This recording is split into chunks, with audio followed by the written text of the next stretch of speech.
धन्यवाद अध्यक्ष महोदय। आज हम इस विशेष चर्चा में भाग लेने के लिए खड़े हुए हैं और ये चर्चा इसलिए हो रही है क्योंकि हाल में ही जो युद्ध हुआ वो एक सूचना का युद्ध था। एक प्रकार से हम पड़ोसी देश और दुनिया भर को सच्चाई की सूचना देना चाहते थे और कुछ ऐसे ताकत थे, ऐसी शक्तियां थी जो भ्रम का सूचना सारे देश में, सारे दुनिया में फैला रहे थे।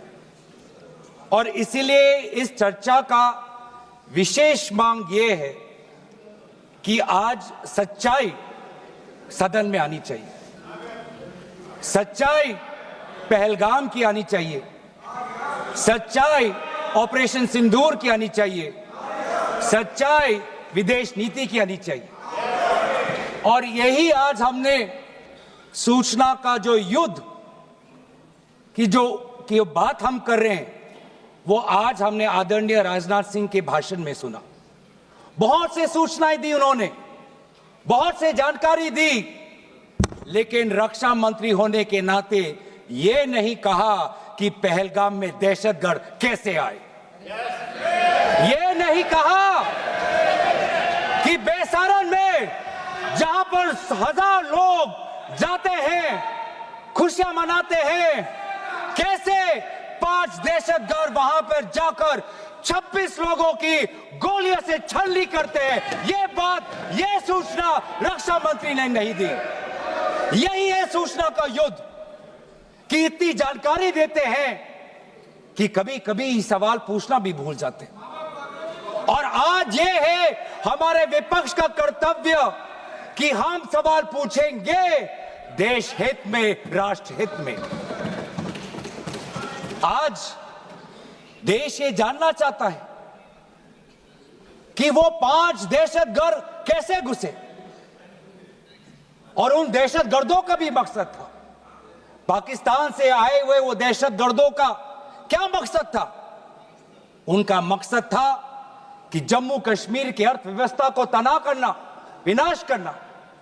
उनका मकसद था कि भारत देश में एक सांप्रदायिक वातावरण का जन्म देना।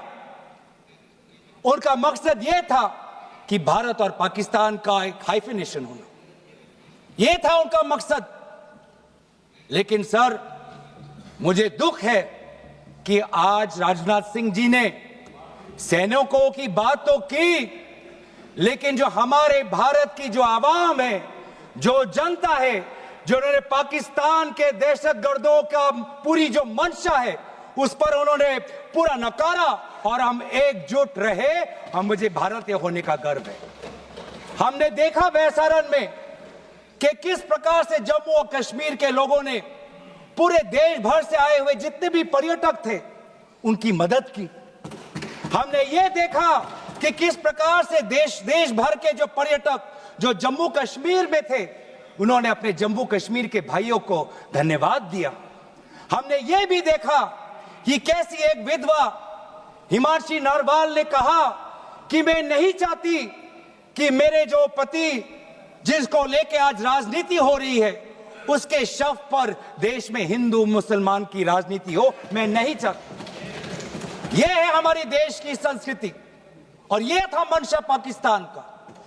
और मैं ये भी गर्व महसूस करता हूं कि सारे विपक्षी राजनीति दल हम सब एकजुट होकर, राहुल गांधी जी ने एक साफ साफ कहा कि हम सरकार के साथ हैं और सरकार को पाकिस्तान को एक ठोस मजबूत कदम देना ही पड़ेगा। लेकिन देश ये भी जानना चाहता है, वे 26 लोग जो जिनके परिवारों में आज कोई गुजर गया, वे ये भी जानना चाहता है कि 100 दिन गुजर गए और वे 5 दहशतगर्दियों को यह सरकार पकड़ नहीं पाई।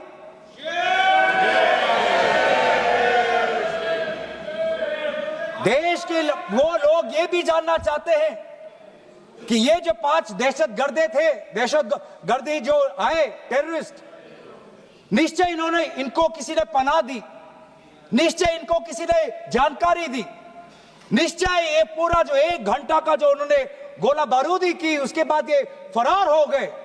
उनको फरार होने में भी किसी ने उनकी मदद की, और आज भी ये 100 दिन हो गए और सरकार के पास कोई जवाब नहीं। आज आपके पास ड्रोन है, आपके पास पेगासस है, आपके पास सैटेलाइट है, वहां पे सीआरपीएफ है, वहां पे बीएसएफ है, वहां पे सीआईएसएफ है, वहां पे आदरणीय गृह मंत्री कुछ दिन पहले ही गए थे पूरा रिव्यू लेने के लिए, और आप किसी को पकड़ नहीं पाए। ये कैसी है, ये कैसा बंदोबस्त? आपने कहा कि आर्टिकल 370 के चले जाने के बाद जम्मू कश्मीर सेफ है, जम्मू कश्मीर में आइए, लोग आए, लोगों ने अपने आप को सुरक्षित महसूस किया, लेकिन बेसारन में देखा कि कितने वो निहत्थे थे, कितने वो असहाय थे, कि लगभग 1 घंटा लगा एक एम्बुलेंस उनके पास पहुंचने के लिए। पुलिस पर अगर आर्मी भी आई तो चल के आई। और सर, मैं वो नजारा भूल नहीं सकता, एक मां और एक बेटी चल के नीचे आ रही थी, एक भारत के सिपाही को देखा और सिपाही को देखकर वो रो पड़े, खुशी से नहीं, डर से, क्योंकि उनको लगा कि वे दहशतगर्द जिन्होंने सिपाहियों का यूनिफॉर्म पहनकर वहां पर लोगों को मारा, आज वही दहशतगर्द आज पहाड़ के नीचे उनका इंतजार कर। उस भारत के सिपाही को कहना पड़ा कि मैं भारतीय हूं, तुम डरो मत, मैं भारतीय हूं, तुम सेफ हो, सुरक्षित हो। ऐसा दहशत उन्होंने महसूस किया। इस दहशत के ऊपर, इस डर के ऊपर आदरणीय राजनाथ सिंह एक शब्द तो कहते, आप एक शब्द तो कहते, ये आपकी भी जिम्मेवारी है राजनाथ जी, ये आपकी भी जिम्मेवारी है, रक्षा मंत्रालय का भी जिम्मेवारी है। बार बार हम ये देख रहे हैं सर कि आदरणीय गृह मंत्री जाते हैं, कहते हैं कि बहुत अच्छा बंदोबस्त हो गया है, टेररिज्म के हमने उनकी रीढ़ की हड्डी तोड़ दी, तब भी उरी होता है, तब भी बालाकोट, तब भी पुलवामा होता है, तब भी पहलगाम होता है। अंत में जाके जिम्मेवारी कौन लेता है? जम्मू कश्मीर के लेफ्टिनेंट गवर्नर नहीं। अगर जिम्मेवारी किसको लेनी पड़ेगी तो आदरणीय गृह मंत्री आपको लेनी पड़ेगी, नैतिक जिम्मेवारी आपको लेनी पड़ेगी। आप लेफ्टिनेंट गवर्नर के पीछे नहीं छुप सकते, आप लेफ्टिनेंट गवर्नर के पीछे ये केंद्र सरकार नहीं छुप सकती, क्योंकि गृह मंत्री खुद वहां पे थे कुछ ही हफ्ते पहले, खुद उन्होंने सिक्योरिटी का रिव्यू लिया कि आपके पास जानकारी नहीं थी। और सर, ये सरकार इतनी कमजोर, ये सरकार इतनी बुज़दिल कि आज उन्होंने इस सर में, क्योंकि उन्होंने अगर इसका किसी का दोष दिया तो टूर ऑपरेटर्स को दोष दिया कि टूर ऑपरेटर्स बिना अनुमति के द्वारा, बिना लाइसेंसेस के द्वारा लोगों को बेसहारा ले जा रहे, हमें तो पता ही नहीं था। ये है इनका कारण, ये बताना चाहते हैं। तो सर, यही तो दुख की बात है कि कहीं ना कहीं एक सरकार में एक अहंकार आ चुका है। इंटेलिजेंस और सिक्योरिटी जो फ्रेमवर्क है, एस्टैब्लिशमेंट है, जो लोग हैं जो निर्णय लेते हैं इंटेलिजेंस और सिक्योरिटी की, आज उनमें एक अहंकार आ गया है कि चाहे जितनी भी बड़ी गलती हो उन पर कोई सवाल नहीं उठा सकता। लेकिन आज हम सवाल उठा रहे हैं, आज हम सवाल उठा रहे हैं, आज हम सवाल उठाएंगे।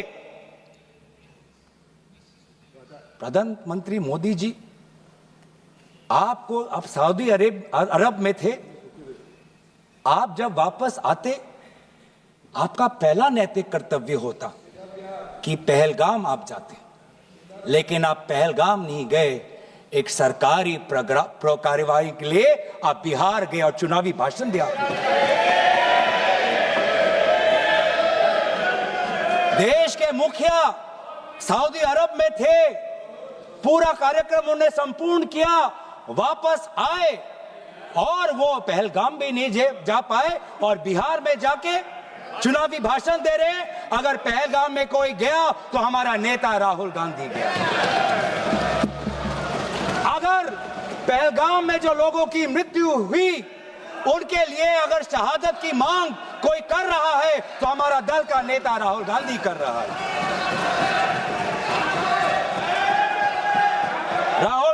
बदामी के कंटोनमेंट में गए। सर मैं बोलूं? Sir house in order. Sir house in order में sir house is not in order में रहेगा सर। टाइम लेकिन आप तथ्यों पे बोले, गलत सूचना नहीं दे सदन में, गलत सूचना नहीं मत दे। हम बोलिए इसके ऑर्डर में लाइए सर। कोई सदन में गलत तथ्य नहीं रख सकते आप। सर मैं बोलूं सर कैमरा आएगा मेरे पे। धन्यवाद। आदरणीय अध्यक्ष महोदय,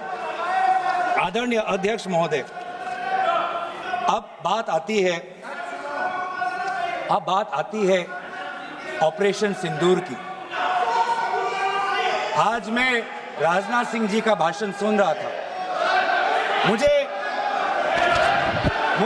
पता नहीं चल रहा था कि राजनाथ सिंह जी जो भाषण दे रहे थे वो किस समय का उजागर कर रहे थे।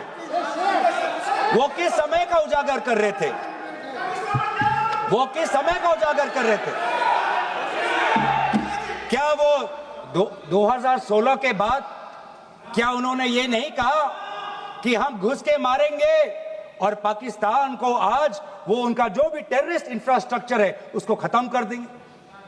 वही बातें तब की, वही बातें पुलवामा की बात की कि पुलवामा के बाद आज हमारे लड़ाकू जहाज अब गए हैं, अब पाकिस्तान अब कभी भी भारत पर उंगली नहीं दिखा सकता।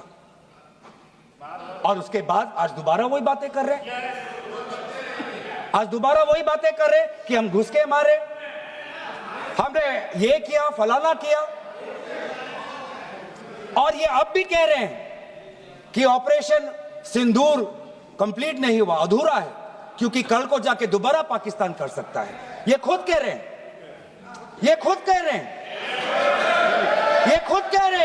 कि इसके पश्चात भी पाकिस्तान कल को जाके कर सकता है। तो ये ये जो सफल कैसे हुआ? फिर क्या सफल हुआ? आज ये खुद कह रहे हैं कि हमारा मकसद युद्ध का नहीं था। हम पूछना चाहते क्यों नहीं था, होना चाहिए था। आज उन्होंने खुद कहा कि हमारा मकसद जमीन लेने का नहीं था। क्यों नहीं था? पाकिस्तान ऑक्यूपाइड कश्मीर अगर आज नहीं लेंगे तो कब लेंगे? ये उन्होंने खुद कहा कि हमारा मकसद था टेररिस्ट के इंफ्रास्ट्रक्चर पर आक्रमण करना। तो क्या हमने उरी के समय नहीं किया? क्या हमने पुलवामा के समय नहीं किया? लेकिन उसके पश्चात भी पाकिस्तान का इतना साहस कि आज उन्होंने पहलगाम में जो पिछले 20 वर्षों में हमारे भारतीय नागरिकों पर सबसे दर्दनाक अगर हमला हुआ है तो आपके समय पे हुआ है। आपके समय में उरी हुआ, आपके समय में पुलवामा हुआ और आपके समय में आज पहलगाम हो रहा। कुछ बातों का उजागर किया, कुछ किताबों का भी उजागर किया। ये नई प्रक्रिया है सर। हर चर्चा में आदरणीय भाजपा के नेता एक किताब उठा लेते हैं, जानकारी दे रहे थे। हमें नहीं सर, ब्लूमबर्ग को क्या जानकारी दिया? मैं पूरा पढ़ लेता हूं without editing. What is important, क्या जरूरी, हिंदी में अनुवाद करने की कोशिश भी करता हूं, मत करो। क्या ये जरूरी नहीं कि जेट गिरे, पर क्यों गिरे, क्या गलतियां हुई, वो महत्वपूर्ण है। संख्या महत्वपूर्ण नहीं सर। 35 ही राफेल है देश में, 35 ही राफेल है। अगर उनमें से कुछ गिरे भी तो देखिए सर, मुझे तो लगता है कि बहुत बड़ी क्षति हुई। 35 राफेल, अगर कुछ उनमें से भी अगर कुछ गिरे तो मुझे लगता है कि जरूरी है, क्योंकि आपको लगता है कि 35 राफेल काफी है, तो अगर कुछ गिरे तो वो भी जरूरी है। और उन्होंने उसके बाद ये कहा कि ये बात अच्छी है कि हमने अपनी गलतियों को समझा, उसको सुधरा, और 2 दिन बाद हमने अपने जेट को उड़ाए और दूर से हमने आक्रमण किया। सर ये मैं थोड़ी जानकारी चाहूंगा। हमारे पास जो हमें संदेश मिलता है कि दुनिया के सबसे बढ़िया और बेहतरीन लड़ाकू जहाज हमारे पास है, सबसे बेहतरीन पायलट हमारे पास है, तो सीडीएस को ऐसा क्या कहना पड़ा, ऐसा क्या परिस्थितियां हैं कि हमारे पायलट हमारे लड़ाकू जहाज क्लोज रेंज में नहीं जा सकते, उनको दूर से ही फायर करना पड़ता। ये क्या है? ये क्या पाबंदी है? ऐसी ये क्या पाबंदी है कि सीडीएस को ये कह रहे हैं कि हमारे लड़ाकू जहाज ने पहले दिन गलतियां की, गलतियां हमने सुधारी और दूर से हमने आक्रमण किया। क्या हम पास से नहीं कर सकते? ये जानकारी हमें दे। हम ये जानना चाहते हैं कि lieutenant general Rahul R Singh ने सदन के अंदर नहीं, सांसदों को नहीं, राजनीतिक दलों के फ्लो लीडर्स को नहीं, फिक्की में जाके कहा। क्या कहा? उसका भी मैं हिंदी में अनुवाद करता हूं कि पाकिस्तान तो सिर्फ फ्रंट पे था और पाकिस्तान के पीछे चाइना उनके पूरी तरीके से समर्थन कर रहा है। ऐसी कोई आश्चर्य की बात नहीं होनी चाहिए, क्योंकि पिछले 5 वर्षों में लगभग 80% मिलिट्री हार्डवेयर पाकिस्तान को सब पूरा चाइना से मिल रहा है। तो सर, मैं आज पूछना चाहूंगा आदरणीय राजनाथ सिंह जी से, जो सरकार चीन को लाल आंख दिखाने की बात करती है, एक बार भी आपने चीन का उजागर अपने भाषण में क्यों नहीं किया? आर्मी कर रही है, आर्मी के कह रही है, आर्मी कहती है कि आज कि सिर्फ चीन और पाकिस्तान का ये 2 फ्रंट नहीं, अब 3 फ्रंट का भी हो सकता है, कन्वर्जेंस हो सकता है चीन, पाकिस्तान और बांग्लादेश को लेकर। लेकिन मैं सरकार को याद दिलाना चाहूंगा कि ये जो 2 फ्रंट की जो बात थी, इस बात की शुरुआत किसने की थी? इस बात की चेतावनी किसने दी थी? इस बात की चेतावनी इसी सदन में हमारे दल के नेता राहुल गांधी जी ने दी थी। और यही हम जानना चाहते हैं, यही हम जानना चाहते हैं कि आज जो युद्ध हुआ, इसमें पाकिस्तान को चीन से कितना समर्थन मिल रहा है। हम सेना से नहीं, आज हम आदरणीय राजनाथ सिंह जी से और प्रधानमंत्री मोदी जी से जानना चाहते हैं।